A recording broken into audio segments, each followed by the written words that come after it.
Hello दोस्तों, एक exam cycle में आप सभी का स्वागत है। मैं आशुतोष कुमार सिद्धार्थ। आप लोगों का राज्य व्यवस्था चल रहा था, जिसमें कल हम समता के अधिकार में आर्टिकल नंबर 16(3) तक देखे थे। आज उसी के आगे हम उसका जो अपवाद है, 16 का जो अपवाद है, उसको हम 16(4) के रूप में आज हम देखेंगे। 16(3) हो गया था, आज हम 16(4) देखेंगे। राज्य व्यवस्था।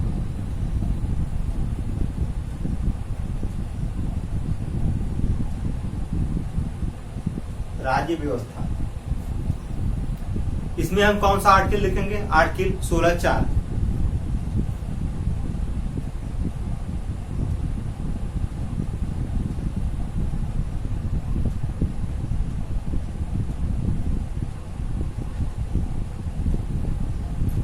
आर्टिकल 16(4 इसको देखेंगे। पहले इसका ओवरव्यू ले लेते हैं, थोड़ा थोड़ा लेकर चलेंगे ओवरव्यू समझाते हुए, इसके बाद लिखाते चलेंगे।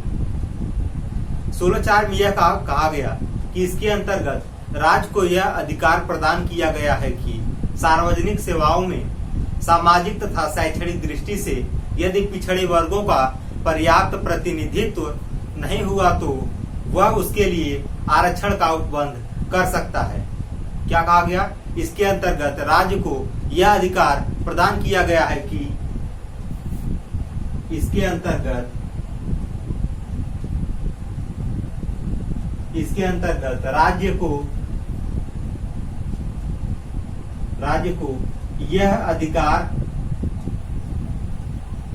राज्य को यह अधिकार प्रदान किया गया है कि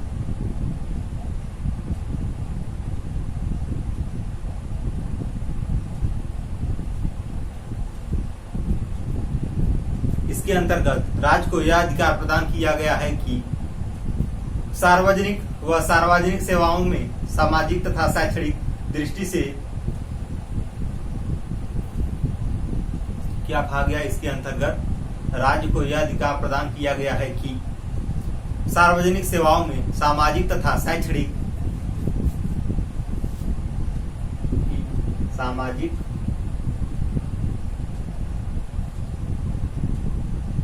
सार्वजनिक सेवाओं में सार्वजनिक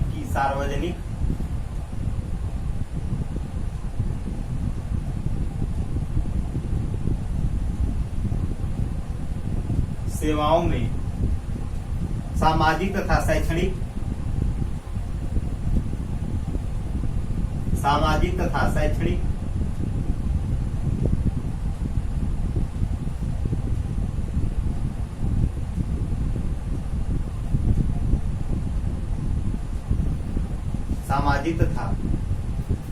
शैक्षणिक दृष्टि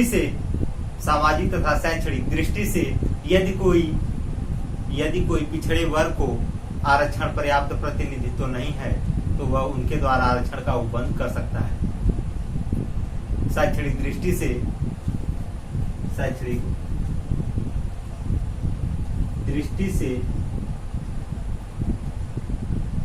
यदि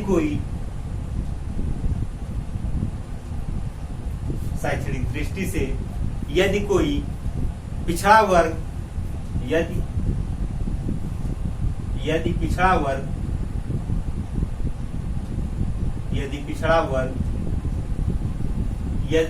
क्या कहा गया है इसमें? यदि पिछड़ा वर्ग को पर्याप्त प्रतिनिधित्व नहीं मिल रहा है, यानी पर्याप्त प्रतिनिधित्व नहीं हुआ तो वह उनके लिए आरक्षण का उपबंध कर सकता है। पिछड़े वर्गों को पर्याप्त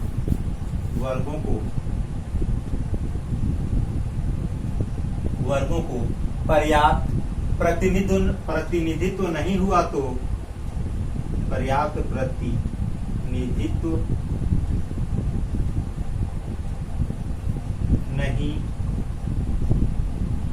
तो यानी पिछड़ा वर्ग आयोग जो है, पिछड़ा वर्गों को प्रतिनिधित्व प्राप्त नहीं हुआ तो उनके लिए जो आरक्षण है उसका उपबंध किया जा सकता है।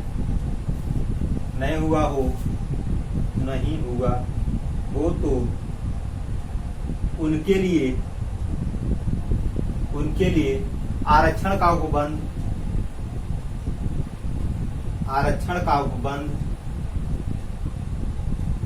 किया जा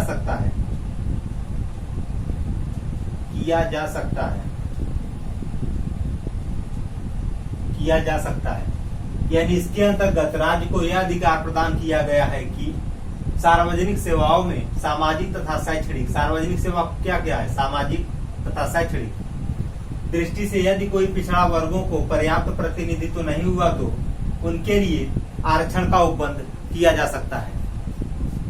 अब इसमें हम देखेंगे मूल संविधान में पिछड़ा वर्ग को परिभाषित नहीं किया गया। मूल संविधान में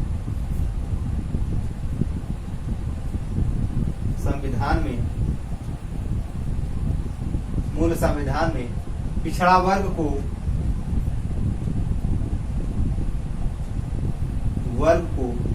परिभाषित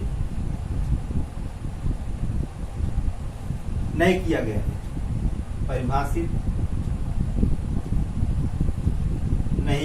गया है। मूल अधिकार में पिछड़ा वर्ग को परिभाषित नहीं किया गया है, परंतु आर्टिकल 340 के अंतर्गत, कितना नोट कर लीजिए, इसके बाद कितना नोट कर लीजिए, चलिए हो गया वो।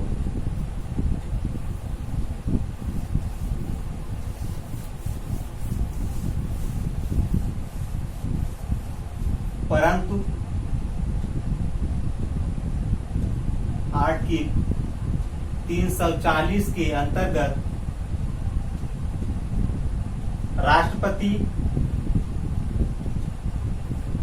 अनुच्छेद 340 के अंतर्गत राष्ट्रपति को यह शक्ति प्रदान की गई है, राष्ट्रपति को यह शक्ति प्रदान की गई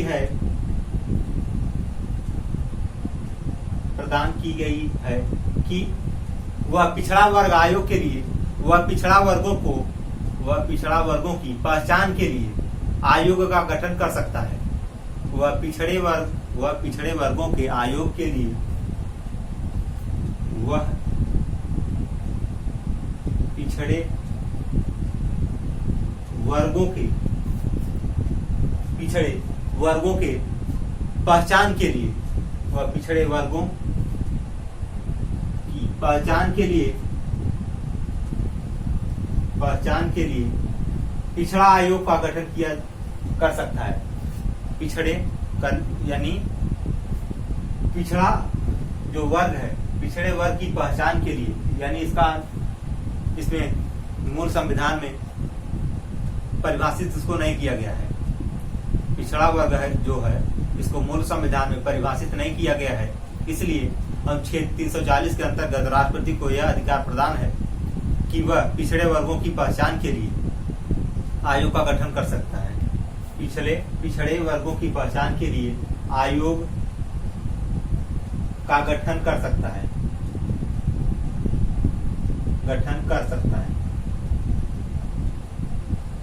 आयोग का गठन कर सकता है। अब इसमें हम आगे देखेंगे 1953 में पहली बार, यानी 1953 में राष्ट्रपति काका कलेकर के नेतृत्व में प्रथम पिछड़ा वर्ग आयोग का गठन किया गया था। 1953 में काका कलेकर के द्वारा प्रथम, यानी पहली बार पिछड़ा वर्ग आयोग का गठन किया गया था, जिसमें कुल 2399 जातियों को पिछड़े वर्ग की श्रेणी में शामिल करने की सिफारिश किया गया। इसने किया था, काका कलेकर ने किया था। इसको देख लेते हैं। 1953 में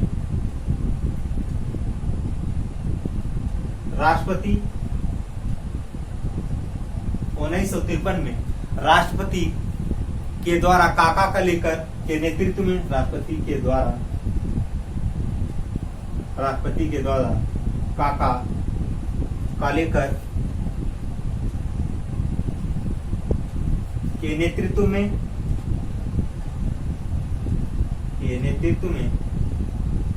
पहली बार पिछड़ा वर्ग आयोग का गठन किया गया। पिछड़ा वर्ग आयोग का गठन किया गया, यानी 1953 में राष्ट्रपति काका कलेकर के द्वारा पिछड़ा वर्ग आयोग का गठन किया गया, जिसमें कुल 2399 जातियों को शामिल किया गया, जिसमें कुल 2399, यह ध्यान में रखिएगा, यह डाटा 2399 जातियों को पिछड़े वर्ग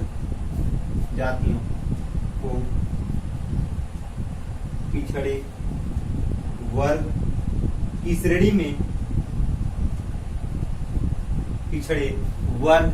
श्रेणी में शामिल करने की सिफारिश की गई। पिछड़े वर्ग की श्रेणी में शामिल करने की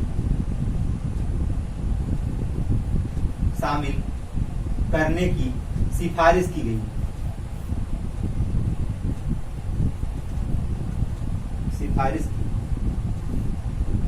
यानी 1953 में राष्ट्रपति के द्वारा काका कालेकर के नेतृत्व में पहली बार पिछड़ा वर्ग आयोग का गठन किया गया था। कब किया गया था पिछड़ा वर्ग आयोग का गठन? पहली बार 1953 में, जिसमें कुल 2399 जातियों को पिछड़े वर्ग की श्रेणी में शामिल करने की सिफारिश की गई। अब इसके बाद देखेंगे हम 1979 में जनता पार्टी की सरकार आई। जनता पार्टी की सरकार के द्वारा बीपी मंडल के नेतृत्व में द्वितीय पिछड़ा वर्ग आयोग का गठन किया गया। कब किया गया? 1979 में द्वितीय पिछड़ा वर्ग आयोग का गठन किया गया। इसमें किसका नेतृत्व था? बीपी मंडल का। और इसमें कुल 3743 जातियों को पिछड़े वर्ग की श्रेणी में शामिल करने का सिफारिश किया गया। इसको भी देख लेते हैं, इतना नोट कर लीजिए।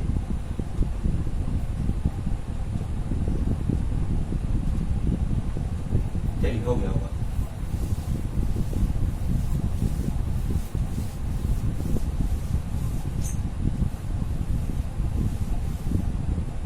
क्या है हमारा? 1979 में जनता पार्टी की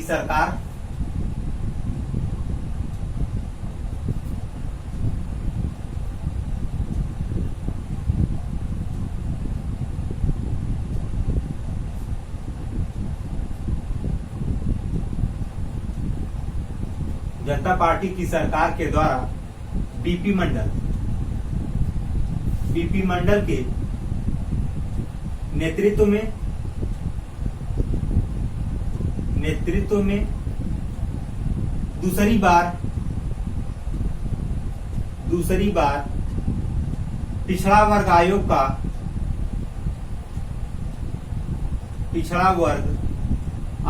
का गठन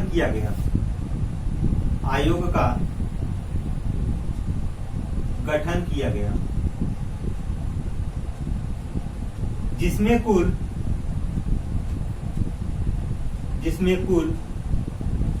3743 जातियों को पिछड़े वर्ग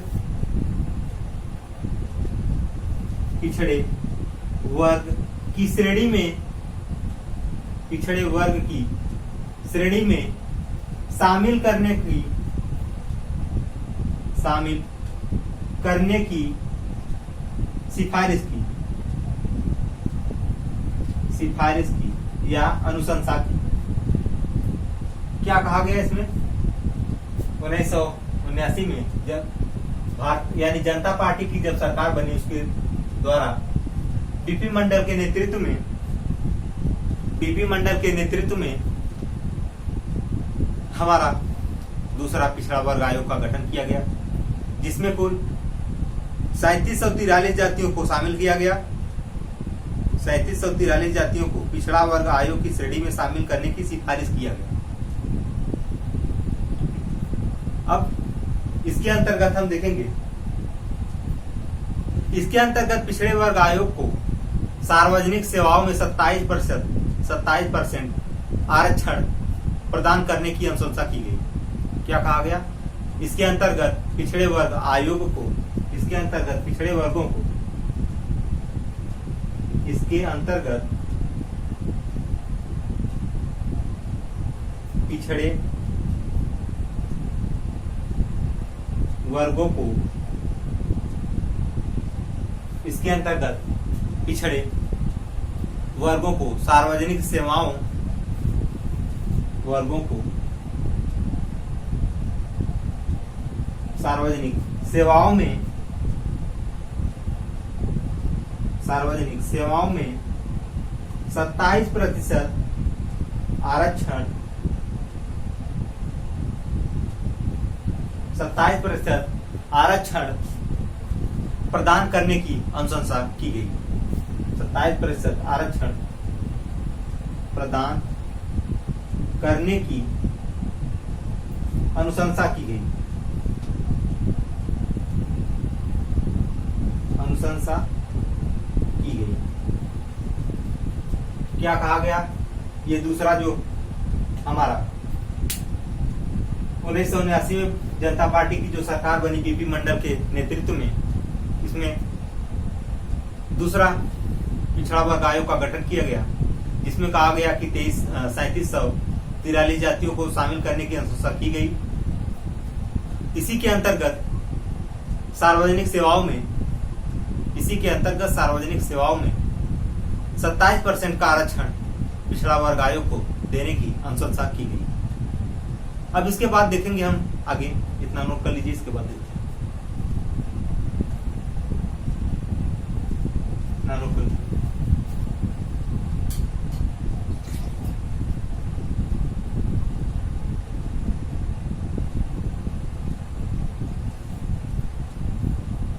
चलिए, हो गया होगा, आगे देखते हैं।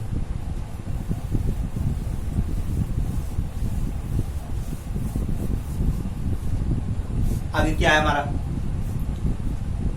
27% का आरक्षण पिछड़ा वर्ग को देने के लिए अनुशंसा किया गया।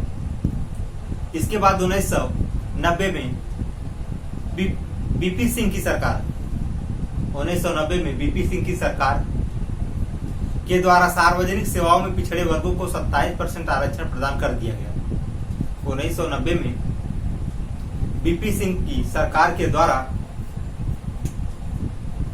1990 में बीपी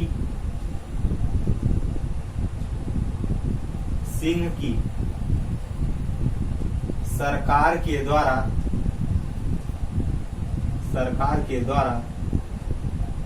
पिछड़े वर्गों को द्वारा सार्वजनिक सेवाओं में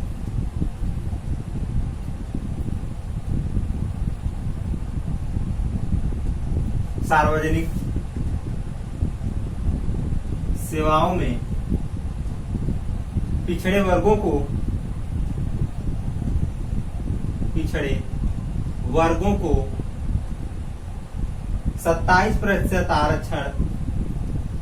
27% आरक्षण प्रदान किया गया।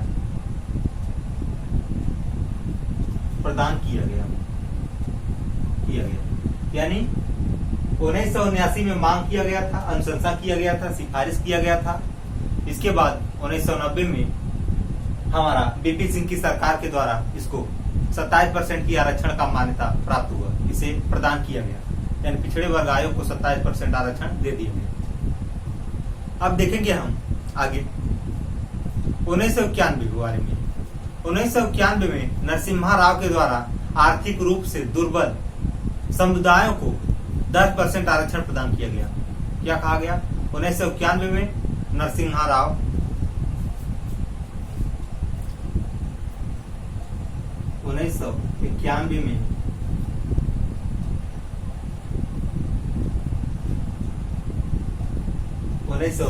में नरसिम्हा राव के आर्थिक रूप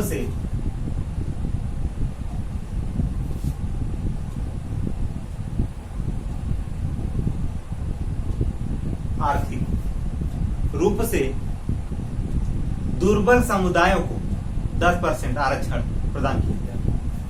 आर्थिक रूप से दुर्बल समुदायों को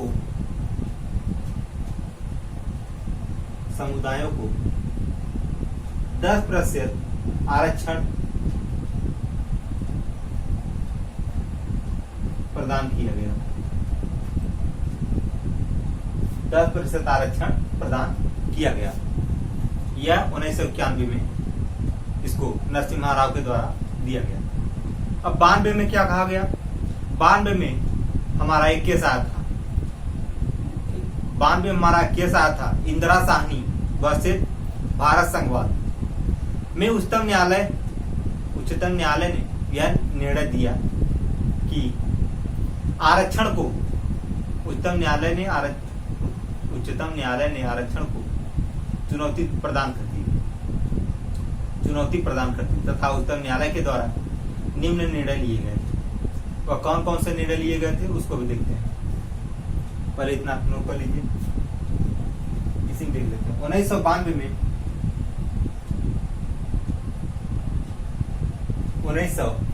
में इंदिरा साहनी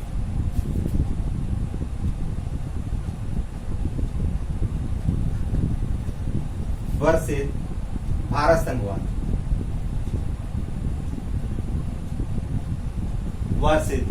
संघवाद में उच्चतम न्यायालय ने भारत संघवाद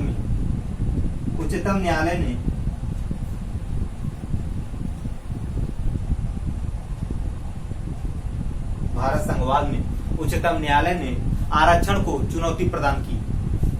उच्चतम न्यायालय ने आरक्षण को चुनौती प्रदान की।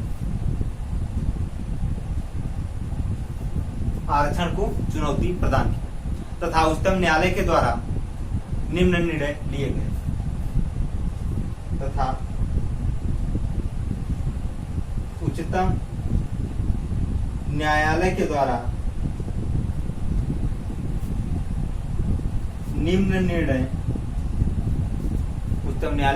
निम्न निर्णय दिए गए।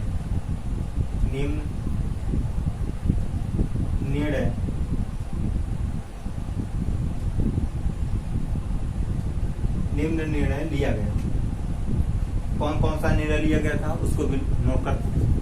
पहले इतना आप लोग नोट कर लीजिए।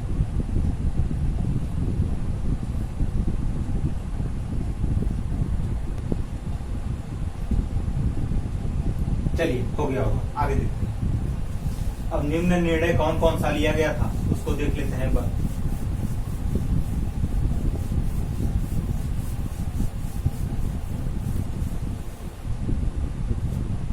निम्न निर्णय में हम पहला निर्णय लेंगे।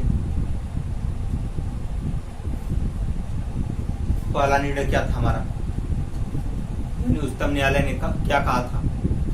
इसमें उच्चतम न्यायालय ने आर्थिक रूप से प्रदान किए गए आरक्षण को अवैध घोषित कर दिया।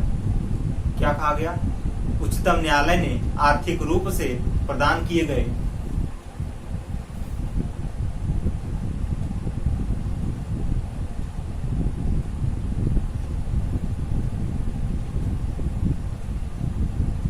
उच्चतम न्यायालय ने आर्थिक रूप से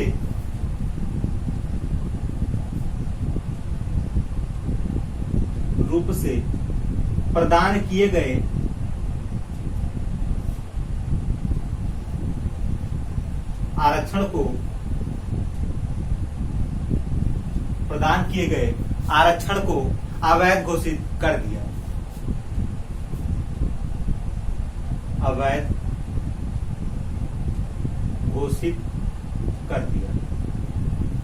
यानी जो आरक्षण मिला था उसको उच्चतम न्यायालय ने आर्थिक रूप से आरक्षण को अवैध घोषित कर दिया। क्यों किया था उसको भी देख लेते हैं। क्योंकि उच्चतम न्यायालय के अनुसार भारतीय संविधान में केवल सामाजिक तथा शैक्षणिक पिछड़ेपन को मान्यता प्रदान किया गया है। क्योंकि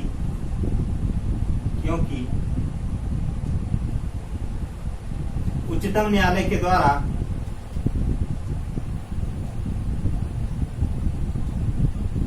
उच्चतम न्यायालय के द्वारा भारतीय संविधान में भारतीय संविधान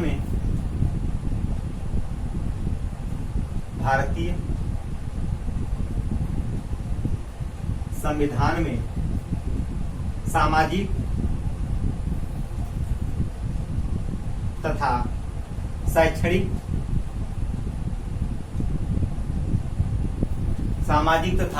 शैक्षणिक पिछड़े सामाजिक तथा शैक्षणिक पिछड़ेपन को मान्यता प्रदान किया गया है। सामाजिक तथा शैक्षणिक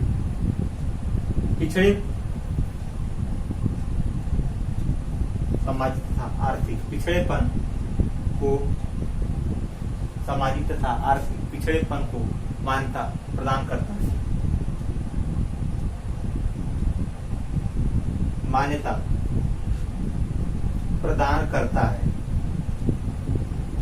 प्रदान करता है। यह हमारा पहला केस था। पहले केस में क्या कहा गया? उच्चतम न्यायालय ने आर्थिक रूप से प्रदान किए गए आरक्षण को अवैध घोषित कर दिया। क्यों किया था? उच्चतम न्यायालय के अनुसार भारतीय संविधान में केवल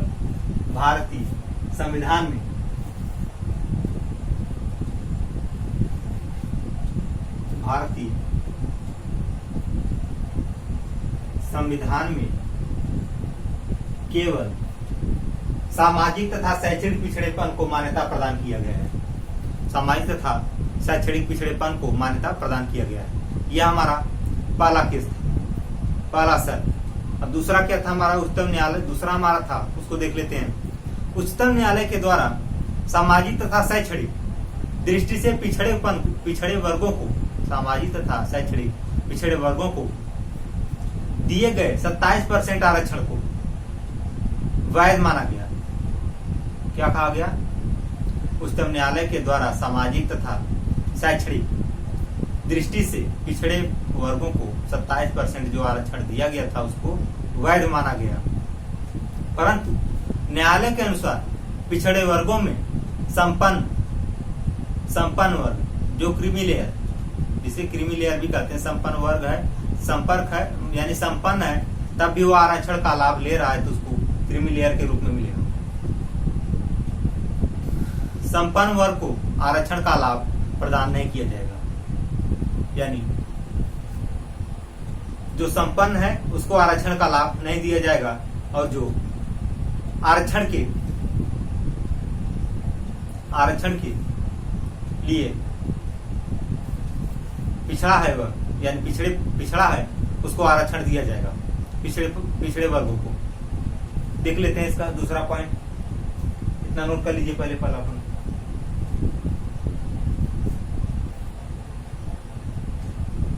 चलिए हो गया होगा, आगे देखिए।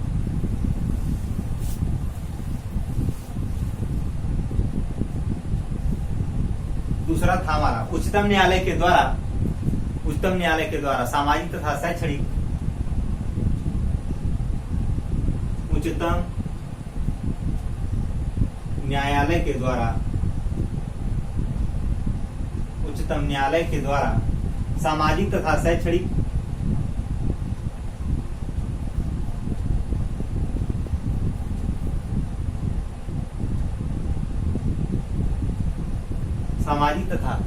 शैक्षणिक दृष्टि से पिछड़े वर्गों को सामाजिक तथा शैक्षणिक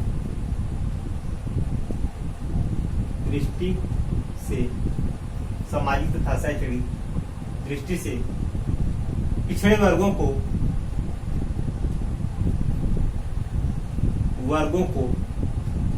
27% जो आरक्षण दिया गया था, पिछड़े वर्गों को दिए गए 27% आरक्षण को वैध माना, यानी सामाजिक और शैक्षणिक दृष्टि से पिछड़े वर्गों को जो 27% आरक्षण दिया जाएगा उसको वैध मानेगा। यानी पहले में क्या था हमारा, केवल उसमें क्या कहा गया था, क्यों स्वीकार नहीं क्या किया गया था, क्योंकि भारतीय संविधान में केवल सामाजिक तथा शैक्षणिक पिछड़ेपन को ही मान्यता प्रदान किया गया था। और इसमें कहा गया दूसरा वाले में, उच्चतम न्यायालय के द्वारा सामाजिक तथा शैक्षणिक दृष्टि से पिछड़े वर्गों को दिए गए 27% आरक्षण को न्यायालय ने क्या माना, न्यायालय ने वैध माना। परंतु न्यायालय के अनुसार आरक्षण को माना गया, परंतु उच्चतम न्यायालय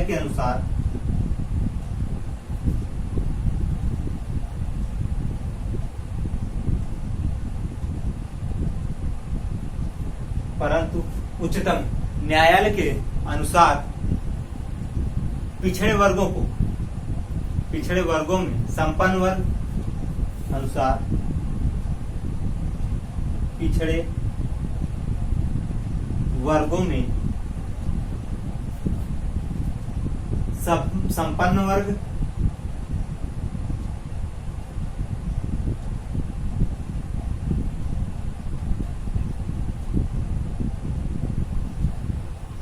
क्रीमीलेयर वर्ग, संपन्न वर्ग या क्रीमीलेयर वर्ग को आरक्षण का लाभ नहीं मिलेगा। संपन्न वर्ग को आरक्षण नहीं मिलेगा, यानी पिछड़े वर्ग में जो संपन्न वर्ग है, जो संपन्न है, उसको आरक्षण का लाभ नहीं मिलेगा। अब इसमें हम जो तीसरा बिंदु है, तीसरे बिंदु को देख लेते हैं। पहले इतना नोट कर लीजिए।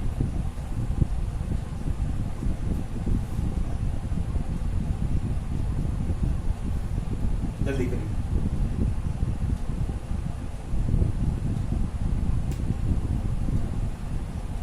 चलिए, हो गया होगा।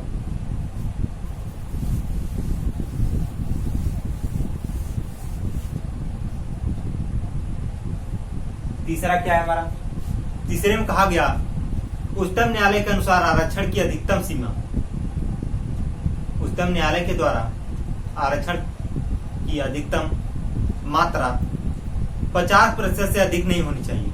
उच्चतम न्यायालय के अनुसार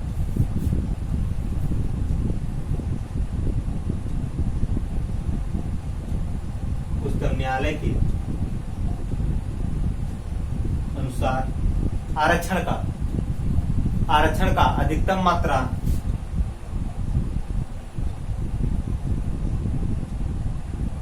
आरक्षण का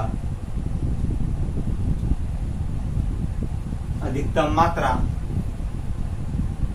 50% से अधिक नहीं होना चाहिए।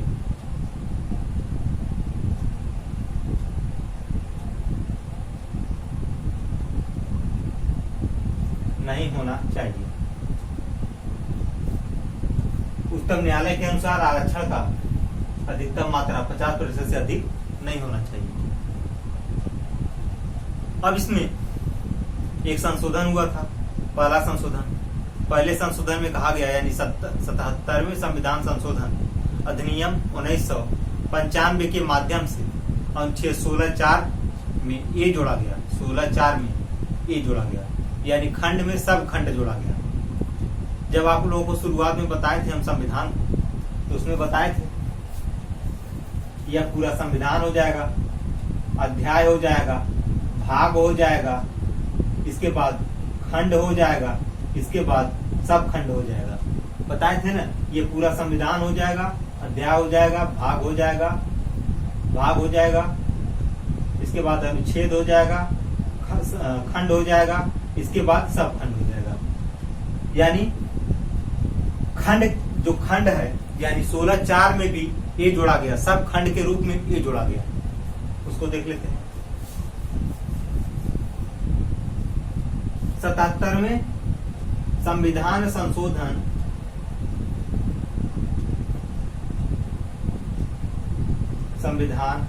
संशोधन अधिनियम 1995 में 1995 के माध्यम से 95 के माध्यम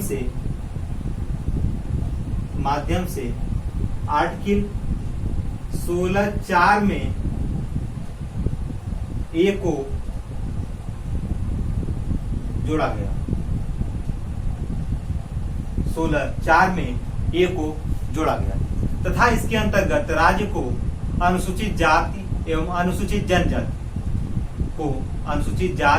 अनुसूचित जनजाति की नियुक्ति के साथ साथ पदोन्नति में भी आरक्षण का अधिकार प्रदान किया जाएगा, जोड़ा गया तथा इसके अंतर्गत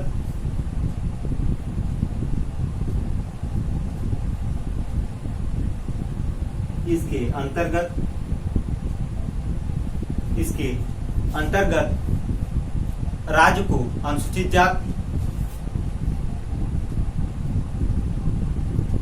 अनुसूचित जाति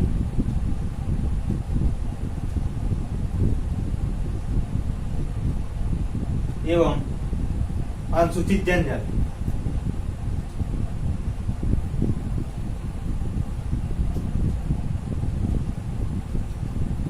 अनुसूचित जाति एवं अनुसूचित जनजाति को नियुक्ति के साथ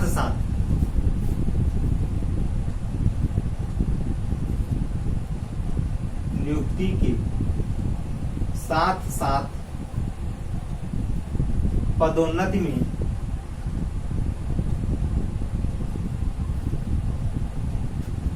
आरक्षण प्रदान किया जाएगा, पदोन्नति में आरक्षण का अधिकार प्रदान किया जाएगा।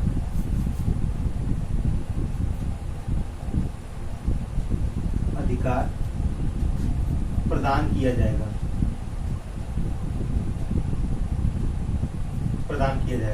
यानी क्या कहा गया? 77वां संविधान संशोधन अधिनियम 1995 में 16(4) में ए को जोड़ा गया। इसके अंतर्गत यह कहा गया कि राज्य अनुसूचित जाति एवं अनुसूचित जनजाति को सरकारी नौकरियों में नियुक्ति के साथ साथ उनको पदोन्नति में भी आरक्षण का अधिकार प्रदान होना चाहिए, आरक्षण का अधिकार दिया जाना चाहिए। इसके बाद हमारा अगला संशोधन होता है 81वां संविधान संशोधन अधिनियम 2000 में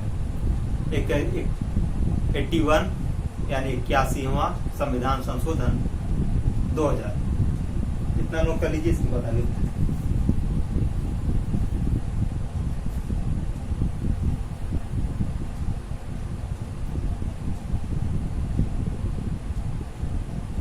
चलिए हो गया।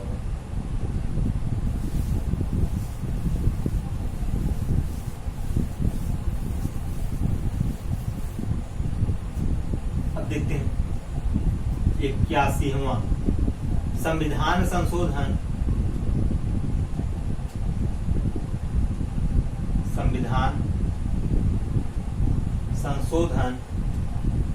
अधिनियम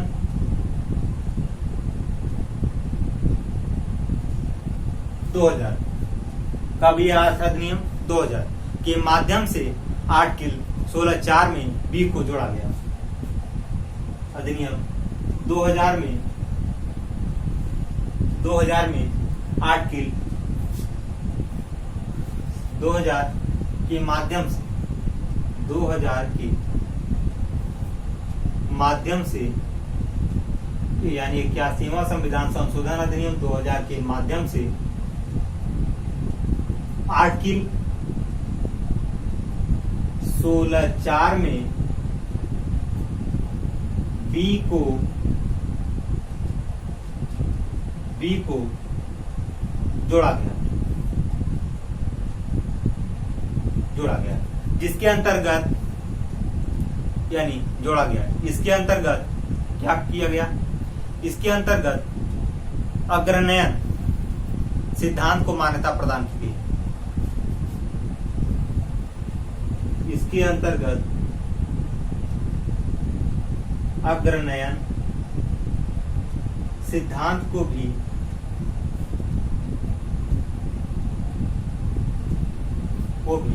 मान्यता प्रदान किया गया।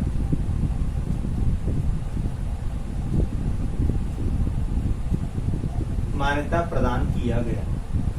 यानी 81वां संविधान संशोधन अधिनियम 2000 के माध्यम से आर्टिकल 16(4) में बी को जोड़ा गया, जिसके अंतर्गत यह प्रावधान किया गया कि जिसके अंतर्गत अग्रण्यन सिद्धांत को मान्यता प्रदान की गई। यानी इसके अनुसार यदि किसी वर्ष आरक्षित स्थानों में कुछ स्थान नहीं भरे जाते हैं, यानी आरक्षित स्थान में जैसे नौकरियों में जो आरक्षित सीट है, अगर वह स्थान नहीं भरा जा रहा है तो ऐसे आरक्षित स्थानों को एक अलग वर्ग, ऐसी खाली स्थानों को, आरक्षित स्थानों को एक अलग वर्ग माना जाएगा, एक अलग वर्ग माना जाएगा तथा उसे आगे वर्षों में एक अलग श्रेणी के रूप में उसको भर्ती किया जाए, यानी उसी वर्ग का होगा, उसमें नियुक्ति में उसे नियुक्त किया जाएगा। इसमें देख लेते हैं। इसके अनुसार यदि किसी वर्ष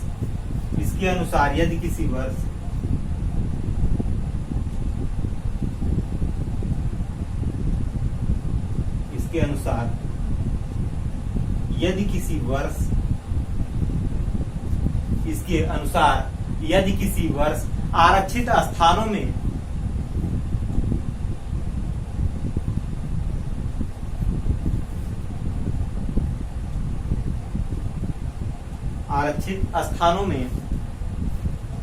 कुछ स्थान खाली रह जाते हैं, आरक्षित स्थानों में कुछ स्थान खाली रह जाते हैं, तो ऐसे आरक्षित स्थानों को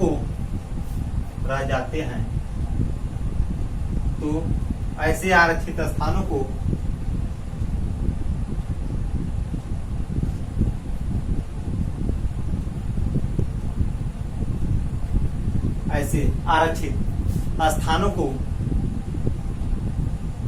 आरक्षित स्थानों को एक अलग वर्ग माना जाएगा। आरक्षित स्थानों को एक अलग वर्ग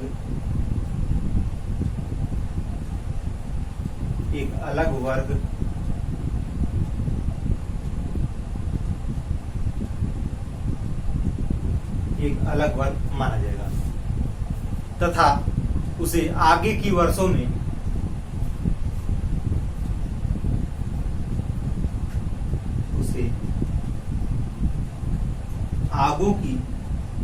आगे की वर्षों में इतना नोट कर लीजिए, इसके बाद आगे बताएं, जल्दी करिए।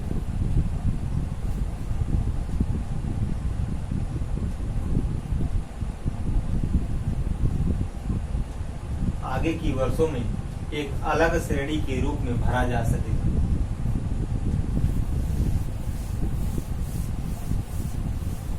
आगे की वर्षों में एक अलग श्रेणी के रूप में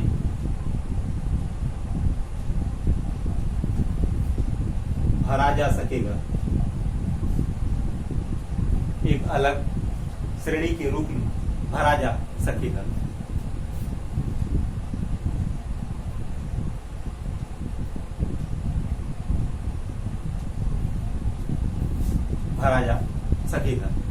तथा इसे 50% आरक्षण की अधिकतम सीमा का उल्लंघन नहीं माना जाएगा तथा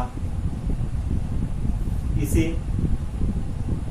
50% आरक्षण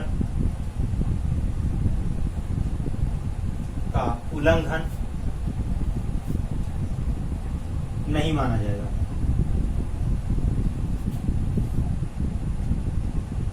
जैसे कोई नया भर्ती आ गया, उसमें हर वर्ग को आरक्षण दिया जाता है, यानी इस वर्ग में, यानी अनुसूचित जाति और अनुसूचित जनजाति का जो सीट खाली रह जाता है, जो खाली रह गया था, यानी खाली रह जाता है, किस संशोधन में बताया गया इसको? 81वां संविधान संशोधन अधिनियम 2000 में यह बताया गया कि जो खाली स्थान रहेगा उसे अगले वर्षों में भरा जाएगा, न कि ये जो खाली रहेगा इसे जोड़कर भरा जाएगा।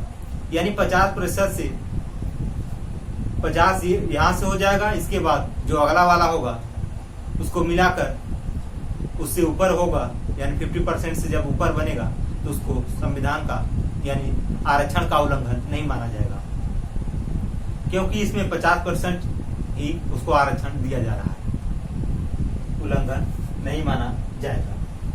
नोट कर लीजिए।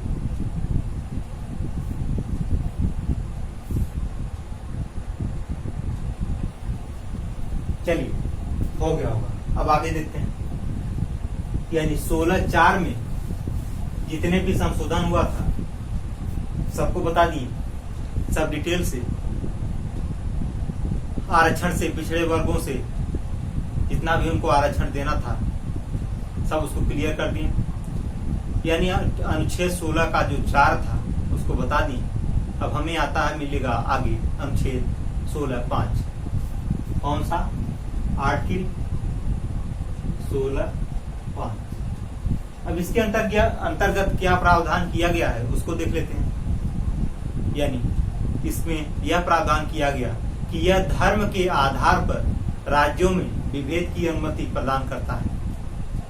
राज्यों को यदि धर्म के आधार पर राज्यों को विभेद की अनुमति प्रदान करता है तथा इसके अनुसार राज्य द्वारा निर्मित ऐसी विधि जो किसी धार्मिक या सांप्रदायिक संस्थाओं के किसी पदाधिकारी या सदस्य के रूप में किसी विशिष्ट धर्म या संप्रदाय के लोगों को नियुक्त कर सकेगा। यानी यह धर्म के आधार पर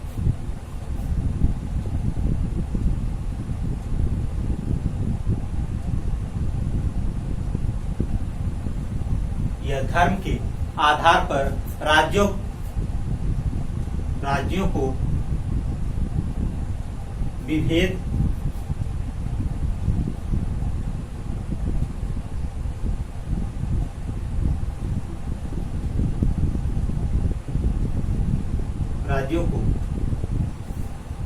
विभेद की अनुमति प्रदान करता है। विभेद की अनुमति प्रदान करता है। विभेद की अनुमति प्रदान करता है तथा इसके अनुसार राज्य द्वारा निर्मित तथा इसके अंतर्गत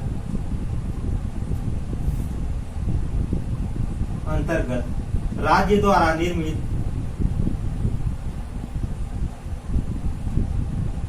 इसके अंतर्गत राज्य द्वारा निर्मित कोई ऐसी विधि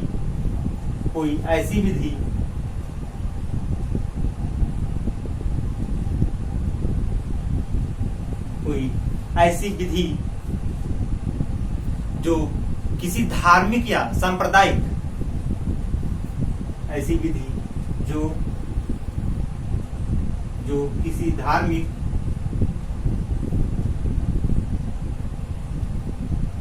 या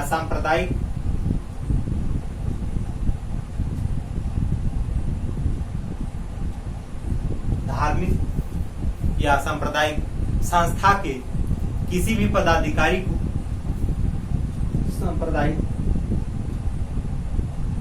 संस्था को किसी भी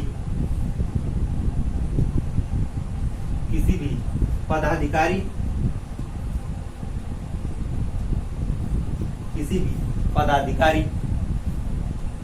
या सदस्य के रूप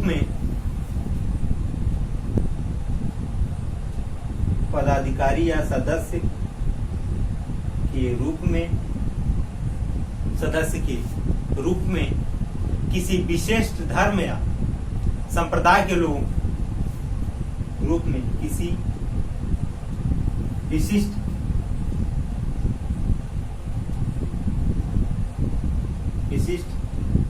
धर्म या संप्रदाय के सदस्यों को किसी विशिष्ट धर्म या संप्रदाय के सदस्य यानी लोगों को नियुक्त कर सकेगी। संप्रदाय के लोगों को नियुक्त कर सकेगी, नियुक्त कर सकेगी। यानी 16(5) में यह कहा गया कि यह धर्म के आधार पर राज्यों को विभेद की अनुमति प्रदान करता है। इसके अंतर्गत राज्य द्वारा निर्मित कोई ऐसी विधि जो किसी धार्मिक सांप्रदायिक संस्था को किसी पदाधिकारी या सदस्य के रूप में विशिष्ट धर्म या संप्रदाय के लोगों को नियुक्त कर सकता है। किसी भी धर्म के लोगों को यानी संप्रदाय या धर्म से जो जुड़े रहेंगे उन लोगों को नियुक्त कर सकता है। यह हमारा 16 का 5 हुआ, इतना नोट कर लीजिए, आगे बताते हैं। इसके बाद हमारा आता है आर्टिकल नंबर 16(6). 16(6) जो है यह एग्जाम के पॉइंट ऑफ व्यू से इंपॉर्टेंट है। इसको डिटेल में कायदे से देखेंगे।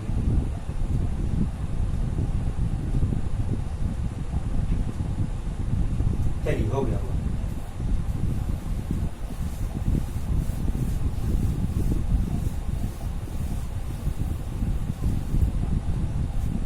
अब क्या है हमारा आर्टिकल नंबर 16 का 6।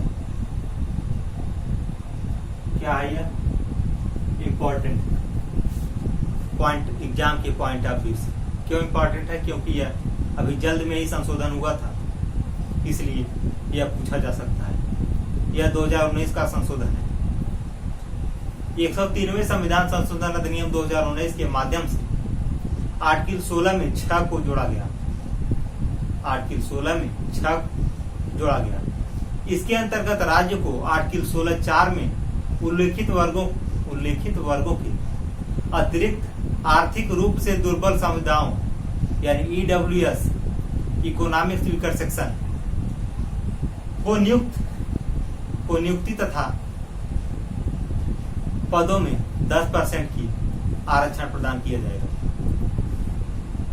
आरक्षण नियुक्तियों में यानी इकोनॉमिक वीकर सेक्शन के तहत दुर्बल समुदायों को 10% का आरक्षण प्रदान किया जाएगा। यह पूर्व निर्धारित आरक्षण की सीमा से 10% की वृद्धि के साथ लागू किया गया। 10 की वृद्धि के साथ लागू किया गया। इसको लिख लेते हैं। 103वां संविधान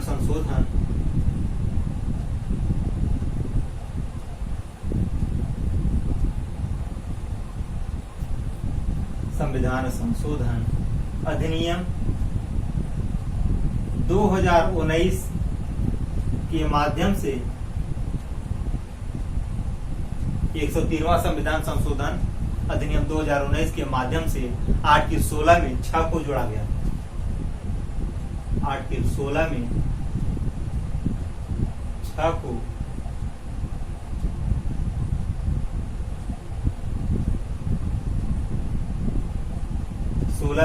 को जोड़ा गया। इसके अंतर्गत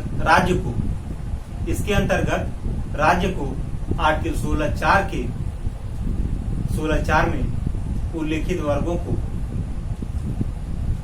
जोड़ा गया। इसके अंतर्गत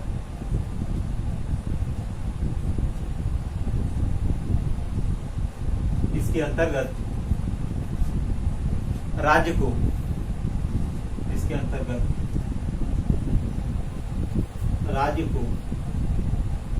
आर्टिकल 16(4) में उल्लेखित वर्गों के अतिरिक्त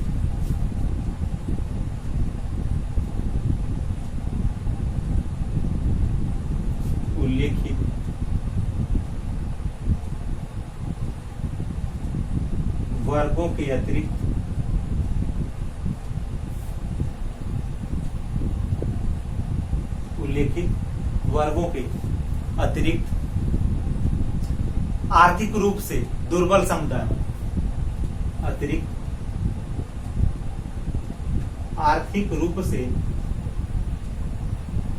समुदाय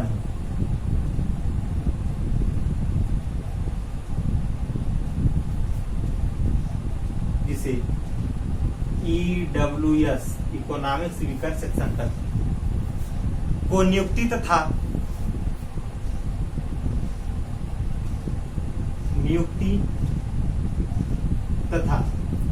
पदोन्नति में नियुक्ति तथा पदों में 10% का आरक्षण, नियुक्ति तथा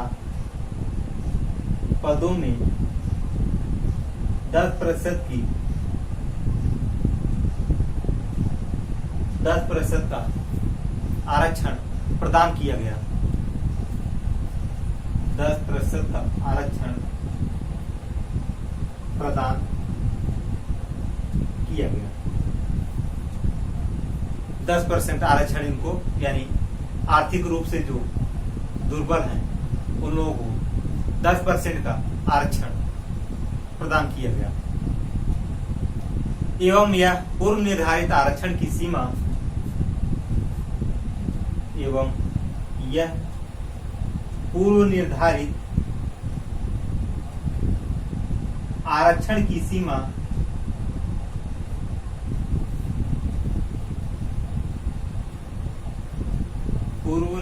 आरक्षण की सीमा से 10% वृद्धि की 10% वृद्धि की साथ लागू किया जाता है।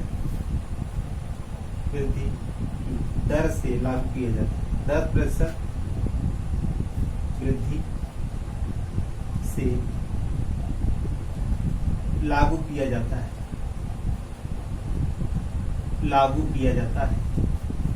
यह हमारा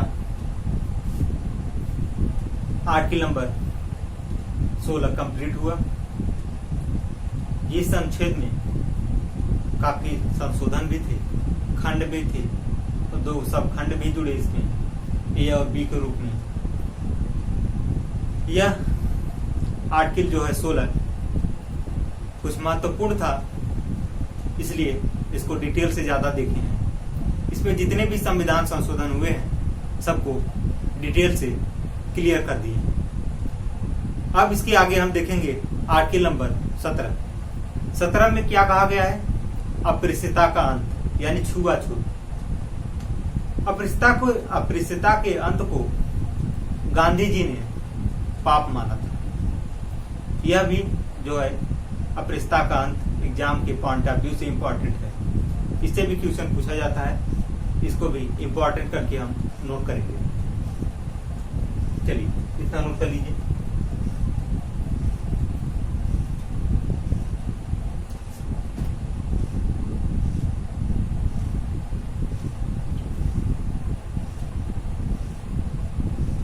चलिए हो गया होगा, आगे देखते हैं।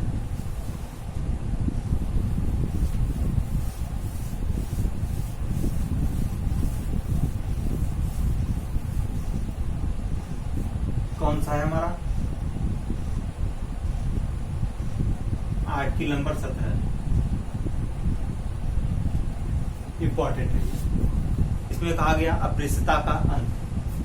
अस्पृश्यता का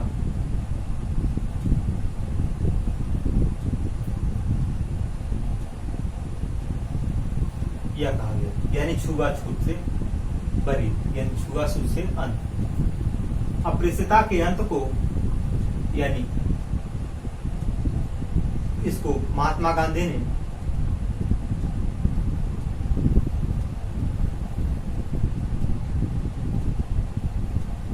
अस्पृश्यता को महात्मा गांधी ने पाप माना था।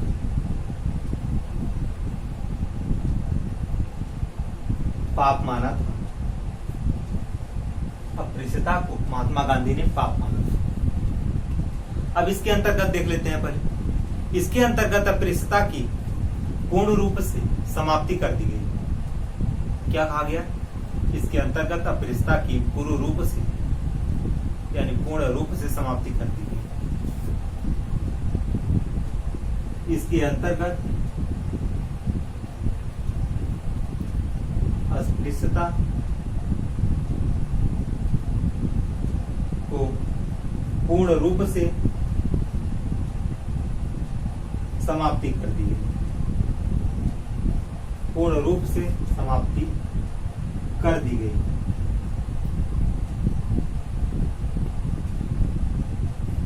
समाप्ति कर दिया गया तथा उसका किसी भी रूप में आचरण दंडनीय, उसका किसी भी रूप में जो है आचरण उसका किसी भी रूप में दंडनीय घोषित किया गया। क्या कहा गया? यानी छुआछूत के अंत को इस अनुच्छेद के तहत समाप्त कर दिया गया तथा उसका किसी भी रूप में तथा उसका किसी भी रूप में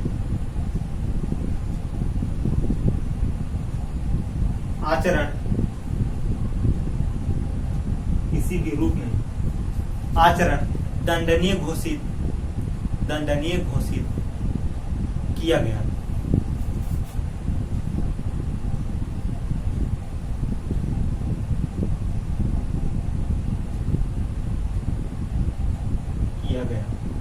यानी अप्रियता का जो अंत है इस अनुच्छेद के तहत पूर्ण रूप से समाप्त कर दिया गया, लेकिन उसमें कहा गया कि उसका किसी भी रूप में अगर प्रयोग कोई कर रहा है, छुआछूत से किसी को परेशान कर रहा है, तो इस अनुच्छेद के तहत उसको दंडनीय घोषित किया जाएगा, उसको दंड दिया जाएगा।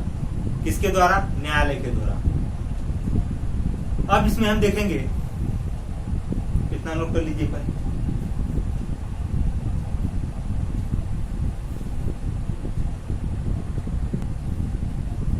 चलिए हो गया होगा, आगे देखते हैं।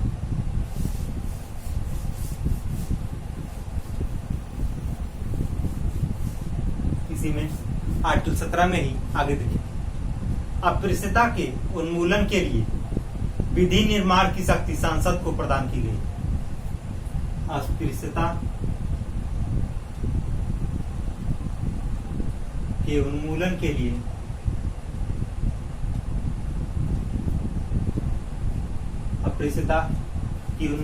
लिए विधि निर्माण की शक्ति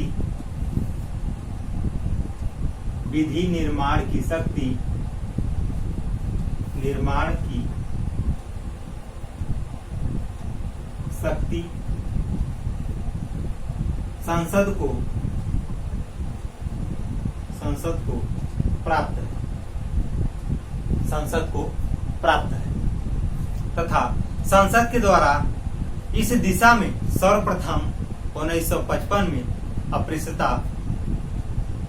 अप्रियता का निवारण अधिनियम निर्माण किया गया। क्या कहा गया? विधि निर्माण की शक्ति किसमें निहित है? संसद में निहित है तथा संसद के द्वारा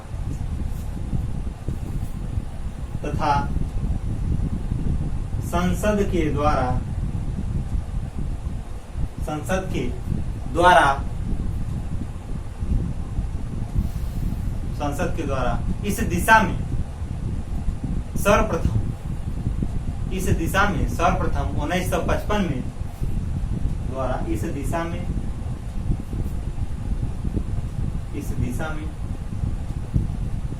सर्वप्रथम 1955 में अप्रियता निवारण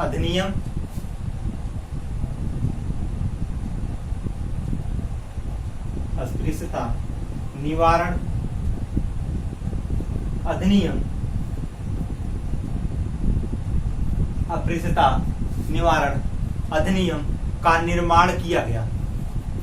अधिनियम का निर्माण किया गया, यानी 1955 में अप्रियता निवारण अधिनियम का निर्माण किया गया, जिसे 1976 से परिवर्तित कर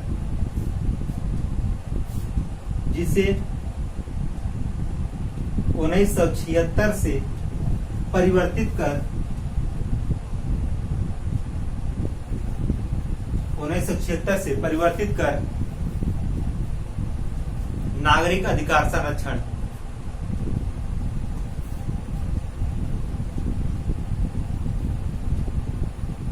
नागरिक अधिकार संरक्षण अधिनियम, नागरिक अधिकार संरक्षण अधिनियम के रूप में, अधिनियम के रूप में प्रदान किया गया, अधिनियम के रूप में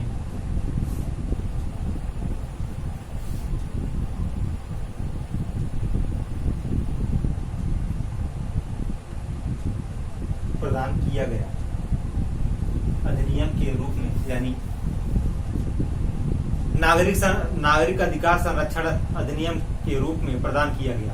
संसद के द्वारा 1989 में अनुसूचित जाति अत्याचार निवारण अधिनियम, संसद के द्वारा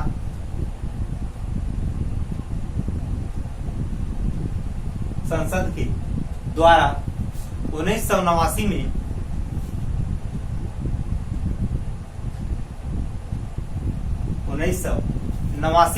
अनुसूचित जाति अत्याचार अधिनियम, अनुसूचित जाति अत्याचार अधिनियम, अनुसूचित जाति अत्याचार निवारण अधिनियम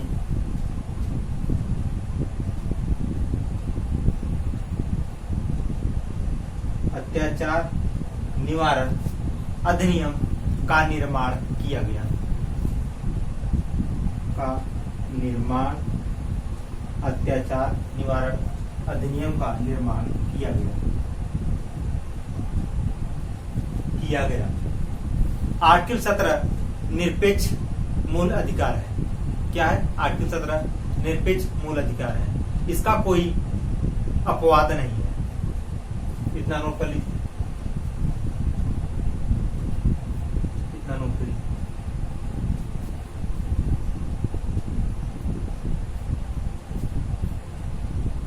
चलिए, हो गया।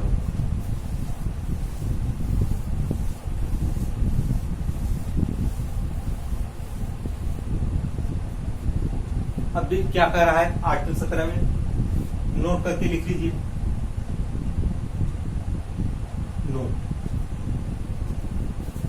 आर्टिकल 17 निरपेक्ष मूल अधिकार है।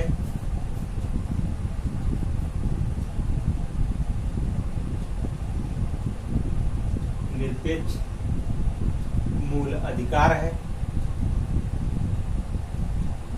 मूल अधिकार है, इसका कोई अपवाद नहीं है, इसका कोई अपवाद नहीं है, इसका कोई अपवाद नहीं। इसके बाद हमारा आता है, यह हमारा आर्टिकल 17 कंप्लीट हुआ। अब आता है आर्टिकल हमारा 18, इतना नोट कर लीजिए।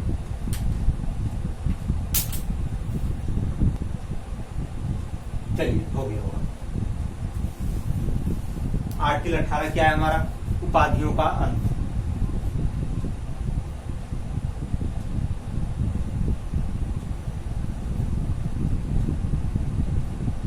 उपाधियों का अंत। इसमें क्या कहा गया? सेना तथा शिक्षा को छोड़कर राज्य के द्वारा अन्य कोई भी उपाधि प्रदान नहीं की जा सकेगी। सेना तथा शिक्षा को छोड़कर, इसके अंतर्गत सेना तथा शिक्षा को छोड़कर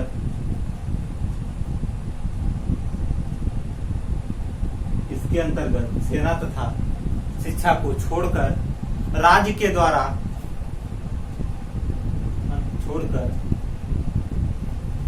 राज्य के द्वारा कोई भी उपाधि प्रदान नहीं की जा सकेगी। कोई भी उपाधि प्रदान नहीं की जा सकेगी, नहीं की जा सकेगी। कोई भी उपाधि प्रदान नहीं की जा सकी तथा विदेश में यानी विदेश से कोई भी व्यक्ति सम्मानित किया जा रहा है, पुरस्कृत किया जा रहा है, तो उसे उस उपाधि को प्राप्त करने के लिए राष्ट्रपति से पहले सहमति लेना होगा, राष्ट्रपति से स्वीकृति प्राप्त करना होगा। इसके बाद ही आप विदेशों से सम्मानित हो सकते हैं, पुरस्कृत हो सकते हैं। क्या लिखे हैं?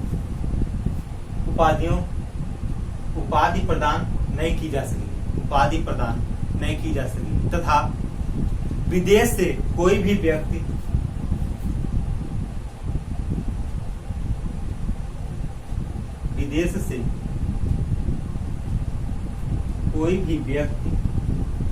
सम्मानित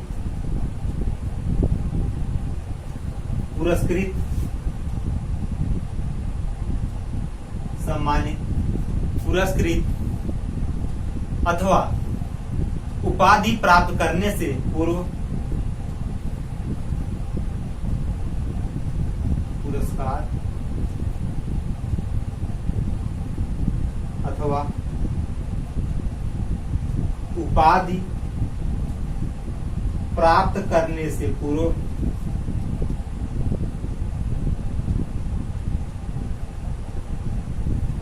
राष्ट्रपति से सहमति लेनी होगी।